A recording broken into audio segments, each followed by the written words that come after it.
Hi, I'm Emily from ImagineIF Libraries, and today I'm going to share with you about our new Science Connect initiative that enables you, the public, to contribute to scientific discovery.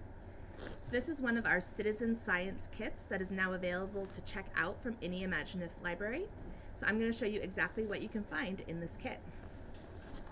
This kit is the Exploring Biodiversity Kit. The purpose of this kit is to help you identify and document what you see in nature when you're out on a hike, or just going on a nature walk, or even in some of your backyards. You can use your smartphone to document what you're seeing and submit it to real scientists to help them with their work. This kit includes binoculars to help you find what you're looking for. There are 3 wildlife pocket guides to help you identify what you're seeing. It's all designed to work with your smartphone, so we have some special tools to help you with that, including a tripod and adapter for smartphones, a bunch of different clip-on lenses to help you get really awesome photos, including a telephoto lens,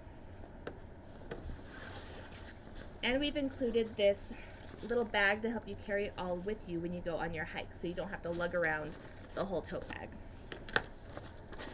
And that's it. This is all available for you at every ImagineIF library, so what are you waiting for?